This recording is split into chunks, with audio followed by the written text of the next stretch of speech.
Ketika ditanya kenapa klakson mbak, ya permisi lah supaya kita nggak celaka, biar nggak kesambet dan yang lainnya.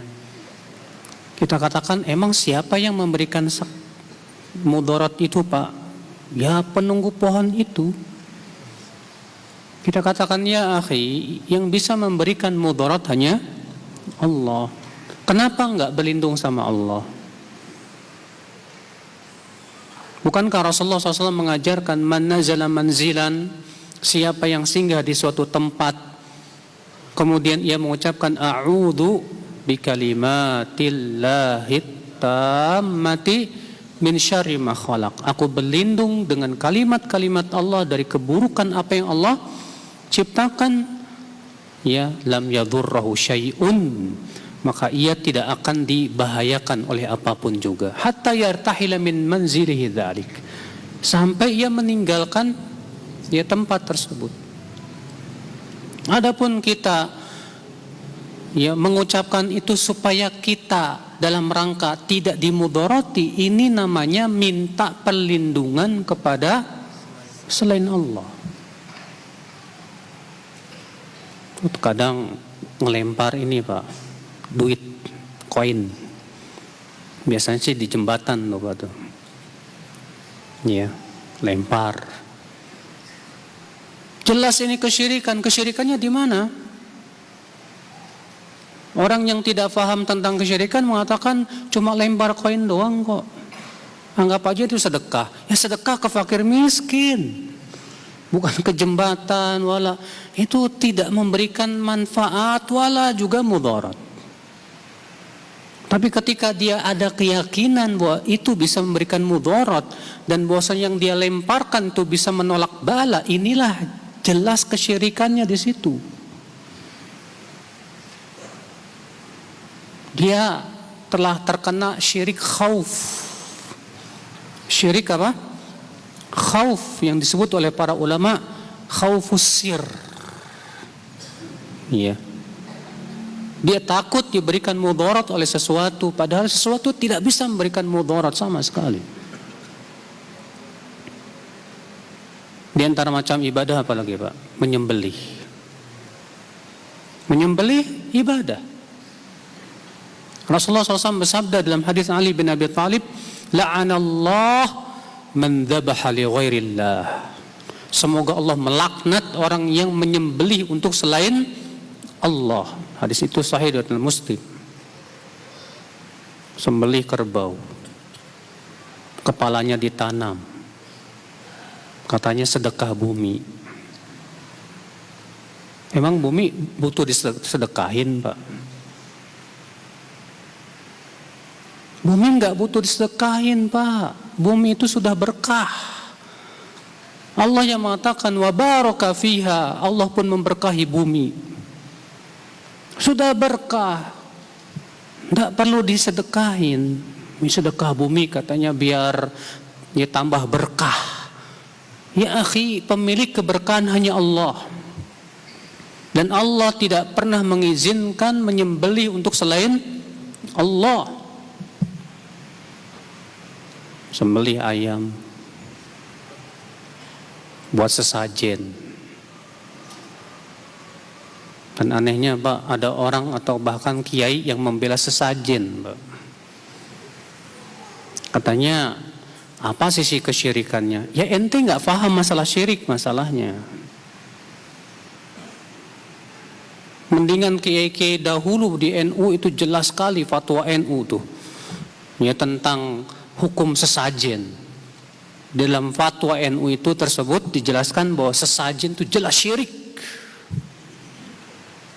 Kiai NU dahulu lebih paham tentang kesyirikan. Iya.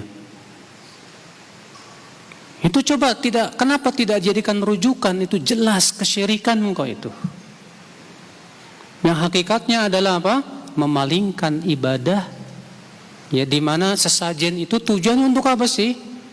Untuk menolak bala. Itu sudah pasti, sudah tujuannya untuk menolak bala Pak. Sekarang kita tanya, yang bisa menolak bala siapa? Allah. Kenapa tidak minta kepada Allah saja. Enggak kok, sesajen ini untuk Allah. Allah enggak butuh sesajen. Allah berfirman, "Wa ma khalaqtul jinna wal insa illa liya'budun, ma uridu minhum min rizqi wa ma uridu ay yut'imun." Tidaklah aku ciptakan jin dan manusia kecuali agar mereka beribadah kepadaku saja. Aku tidak mengharapkan mereka memberi aku rezeki. Tidak pula aku mengharapkan mereka memberi makan kepadaku, kata Allah.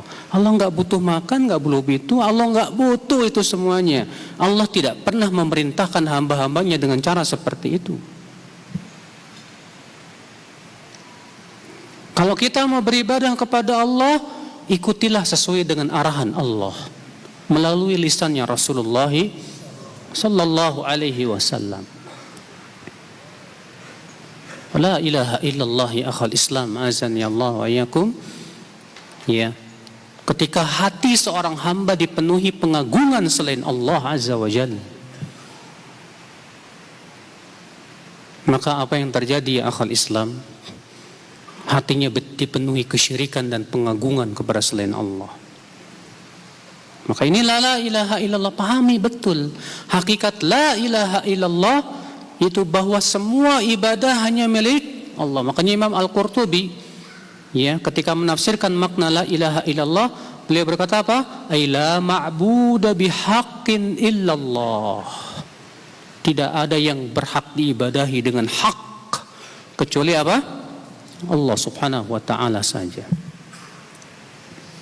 Apalagi contoh ibadah, Pak, cinta. Siapa yang mencintai sesuatu seperti mencintai Allah, syirik.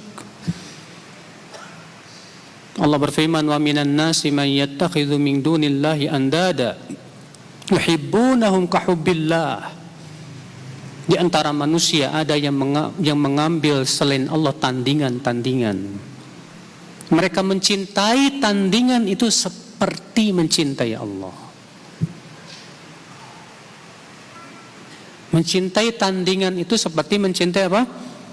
Allah subhanahu wa ta'ala. Maka kalau seseorang mencintai sesuatu dan cinta yang sampai kepada derajat syirik, itu cinta yang disertai dengan apa? Ya, khudu wa tadallul, ketundukan dan kepatuhan. Adapun cinta yang tidak disertai itu, ini belum sampai kepada cinta yang disebut dengan ibadah, Pak. Makanya kata Syekhul Islam Taimiyah rahimahullah, ya, yang namanya ibadah harus ada padanya dua perkara. Yang pertama cinta, yang kedua yaitu khudu dan tadallul, ketundukan dan kepatuhan. Adapun kalau itu tidak ada, maka ini belum sampai kepada derajat apa? Ibadah. Iya. Nah, pahami saudaraku, apa saja macam-macam ibadah yang harus hanya untuk Allah saja, tidak untuk selain Allah subhanahu wa ta'ala. Jangan palingkan ibadah-ibadah itu kepada selain Allah. Gunung ciptaan Allah, dia tunduk hanya kepada Allah. Dia meletus atau tidak meletus semua dengan perintah Allah. Iya, tidak perlu dikasih sesajen gunung itu, Pak. Kalaulah sesajen itu bisa menolak bala dari gunung, seharusnya dia bisa menolak orang yang membuangnya dong. Ketika ada yang ngebuangnya, dia nggak bisa ngapa-ngapain juga. Kalau itu saja dia tidak bisa melindungi dirinya sendiri, gimana mau melindungi kita? Mau melindungi dari gunung meledak. Allah subhanahu wa ta'ala yang memiliki urusan ini. Masalah gunung meletus apa enggak itu urusan Allah azza wa jalla. Kenapa kita tidak taubat kepada Allah, tidak mentauhidkan Allah, tidak beramal saleh, beriman kepada Allah? Dengan cara seperti itu Allah mampu untuk menahan gunung-gunung tersebut untuk tidak meledak. Laut siapa yang menciptakan? Allah. Laut tunduknya kepada Allah azza wa jalla. Laut tidak butuh, Pak, persembahan berupa apa? kepala kerbau, kepala sapi, kepala kambing ataupun yang lainnya tidak butuh. Laut udah kaya. Itu di dalam laut berbagai macam rezeki Allah sediakan ada di sana. Laut nggak butuh. Laut hanya tunduk kepada Allah Azza wa Jalla. Kenapa kamu tidak beribadah kepada Allah saja? Oh enggak kok, ini semuanya untuk leluhur-leluhur kita, Pak. Ya akhi, leluhur antum itu sudah di alam barzakh. Orang yang meninggal dunia semuanya sudah di alam barzakh. Dan di alam barzakh mereka sudah mendapatkan balasan. Kalau mereka orang soleh diberikan kenikmatan. Kalau mereka orang yang tidak soleh diberikan balasan yang setimpal. Kita semua hamba Allah. Kita, leluhur kita, nenek moyang kita, semua hamba Allah. Semua akan kembali kepada Allah. Semua akan dihisab oleh Allah.